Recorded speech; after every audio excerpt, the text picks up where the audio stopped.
દિયોદર પંથકના એક ગામમાં મહિલા બની પાખંડી ભુવાજીની હવસનો શિકાર। પતિ પસંદ ન હોવાથી મહિલાએ છૂટાછેડા માટે પાખંડી ભુવાનો સહારો લીધો।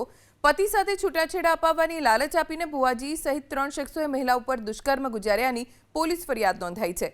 આરોપીઓએ ભાભર, માણસા, ગુજારિયા સહિતના અલગ-અલગ જગ્યાએ લઈ જઈ મહિલા પર દુષ્કર્મ આચર્યું।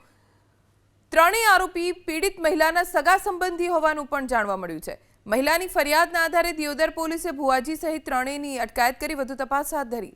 પતિ સાથે છૂટાછેડા અપાવવાની લાલચ આપીને ભુવાજી સહિત 3 શખ્સોએ મહિલા ઉપર દુષ્કર્મ ગુજાર્યાની પોલીસ ફરિયાદ નોંધાઈ છે। આરોપીઓએ ભાભર, માણસા, ગુજારિયા સહિતના અલગ-અલગ જગ્યાએ લઈ જઈ મહિલા પર દુષ્કર્મ આચર્યું। ત્રણેય આરોપી પીડિત મહિલાના સગા સંબંધી હોવાનું પણ જાણવા મળ્યું છે। મહિલાની ફરિયાદના આધારે દિયોદર પોલીસે ભુવાજી સહિત ત્રણેયની અટકાયત કરી વધુ તપાસ હાથ ધરી।